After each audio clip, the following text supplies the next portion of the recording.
번째 차량도 추모공원으로 들어옵니다.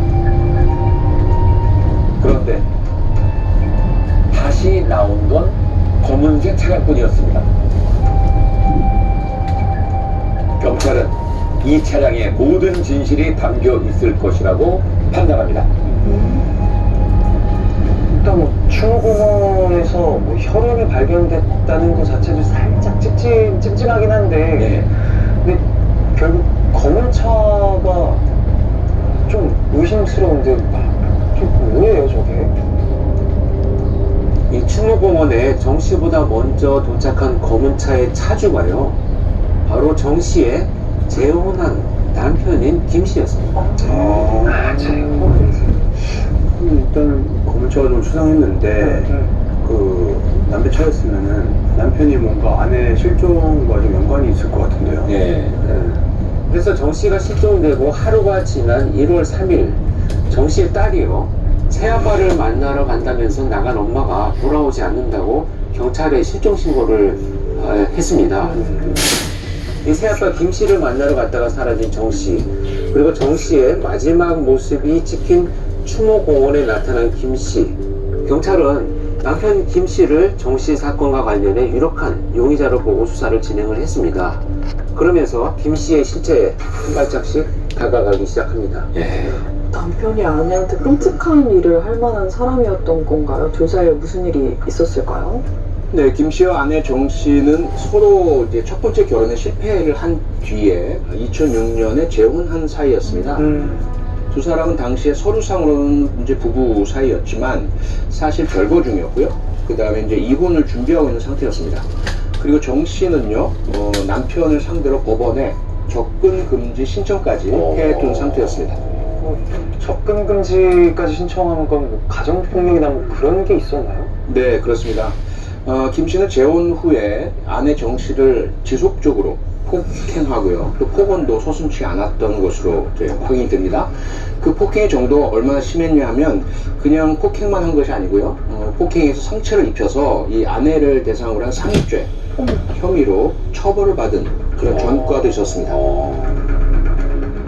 그런데 사실 이 아내 정 씨가 모르고 있었던 게 있는데요. 재혼 전에 이미 이 김 씨에게는 다수의 폭력 전과가 있었습니다. 하지만 이 사실을 숨기고 결혼을 했고요. 정 씨는 전혀 이 사실을 모른 채 재혼을 했던 것으로 보입니다. 어떻게 알아? 이런 건 좀 결혼 전에 미리 얘기를 했어야 된다고 생각을 하는데 결국에 또 이게 폭력성이 또 나온 거잖아요. 그렇죠. 예, 부부 주변인들에 의하면 김 씨는 아내를 향한 폭행뿐만 아니라 여자 관계도 복잡했다고 합니다. 게다가 주변인을 사이에서는요, 김 씨의 평판 또한 충격적이었습니다. 말은 대한민국 전부 다 지거든. 그거 다 사기꾼 때문에 거지.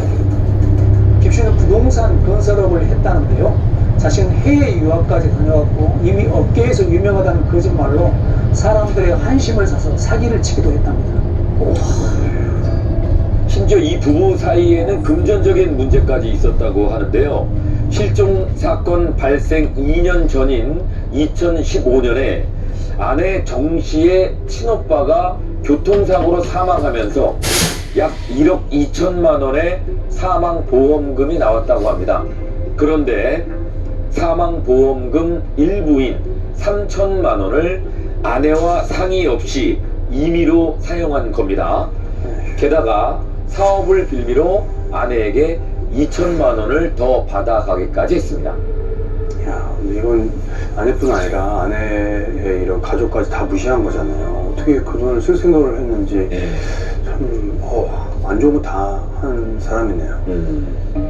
이 뒤늦게 이 사실을 알게 된 정 씨의 가족들 역시 매우 분노했고요. 그래서 정 씨 아버지가 이 보험금을 유용한 사위 김 씨를 경찰에 고소하기까지 했습니다. 네.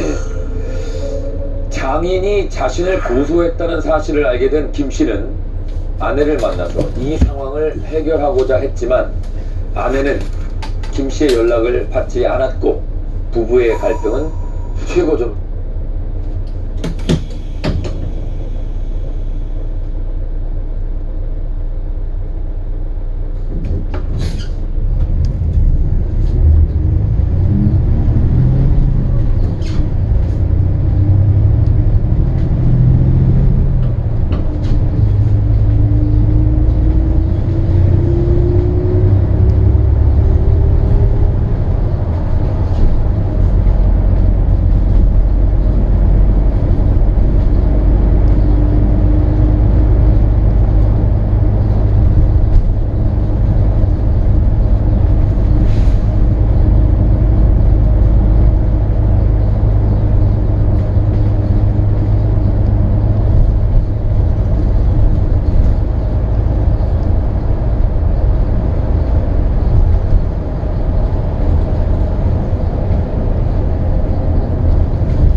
가이드라드 말로는 가이드로서 어떠한 뭐 조치를 한다든지 이런 게 아니라 그 공사장에 그냥 공사하시는 인프거 생인 줄 알았다 이런 이야기를 되게 많이 하시고요. 더 납득이 안 되는 거는 그 사람이 내려서 제 와이프한테 욕을 하면서 왜 신호위반을 했냐라고 했다고 이제 목격자분이 솔직히 있는 그대로 말씀드리면 왜 신호위반을 했어라고 이야기를 했다고 하더라고요. 사고 나와서 바로 이제 쓰러지는 와이프한테 그렇게 욕을 했고 그 뒤에 경찰이 8분 만에 도착을 해요. 근데 계속 자기 지게차 사진만 찍고 있거든요.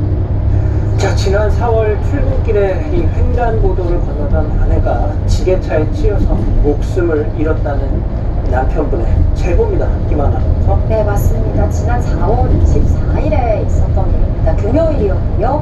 아침 9시쯤에 제보자가 출근을 하고 있는데 경찰에게 연락을 받습니다. 아내분, 배우자분이 교통사고 현장에서 사망했다는 연락이었어요. 이 출근하기 불과 몇 시간 전까지만 해도 얼굴을 봤던 아내인데 갑자기 숨졌다고 하니까 믿어지지가 않잖아요. 제보자는 보이스피싱인가 이런 생각까지 드셨다고 합니다. 그런데 약 1시간 뒤에 도착해봤더니 아내는 이미 영안실에 있었고요. 그 모습이 너무나 처참해서 도저히 아내라고는 믿기 힘들 정도였다고 합니다. 아내가 사고를 당했던 건데요. 그날 아침 8시쯤 평소처럼 자전거를 타고 이동을 하던 아내가 서울시 양천구의 한 초등학교 앞 횡단보도를 건너다가 지게차에 치였던 겁니다. 평일 아침이었고 등교 시간대다 보니까 횡단보도 앞에 노란 깃발을 들고 교통 안내를 해주시는 분도 계셨는데 사고를 막을 수는 없었습니다. 자, 몇 시간 전 봤던 아내가 갑자기 영안실에서 마주하게 됐던 겁니다. 남편분의 얘기 직접 들어보시죠. 와이프가 이제 처음에 출발했을 때 횡단보도 건너기 시작했을 때 그때 사고 난 줄 알았어요. 영상을 받고 하고 이렇게 봤는데 횡단보도를 80% 지나갔을 때 막 쉬거든요. 네. 반대편 차량들이 다 서요. 그리고 옆에 2차선에 있는 차도 쓰거든요. 그리고 그 횡단보도 앞에 가족방지턱이 있어요. 로드에 가려져가지고 문제를 못 봤다고. 아니 빨간색이었고 저 세상에 저런 속도로 달리면 어떻게 초등학교 앞이라는데요. 그리고 CCTV를 전부 다 보여드릴 수가 없었던 거죠. 너무 충격적이었기 때문입니다. 보신 것처럼 저기 어린이 보호구역이고 횡단보도입니다. 근데 아시겠지만요, 이렇게 차량이 멈추는 그 속도하고 그다음에 사람이 바꾸는 거고 시간이 한 1초 정도 걸립니다. 그러니까 차량 신호가 빨간불로 바뀐 다음에 아내가 횡단보도 들어갔을 때는요, 이미 절반 이상 지나갔을 때 상당히 시간이 오래 지난 다음이었던 거예요. 그러니까 반대편 차선은 물론이고 저기 지게차와 함께 달린 차들도 다 멈췄어요. 다 멈췄는데 보신 것처럼 그냥 달리는 속도를 줄이지 않고 신호 위반으로 사고를 냈던 겁니다. 제보자분이 CCTV를 다시 보니까 보신 것처럼 멈추지 않고 안으로 들이받아서 얼굴과 하반신이 그대로 차에 깔렸던 그런 상황이라고 합니다. 가해 운전자 못 봤다 이런 진술을 진술하고 있고요. 한 가지 분명하게 문제가 있습니다. 지금 보시면요, 지게차인데 1차로로 가고 있지 않습니까? 예. 2차로로만 가야 되는 겁니다. 그것 그 자체가 불법입니다. 도로교통법 제14조에 차로에 설치등을 위해 법 위반에 해당합니다.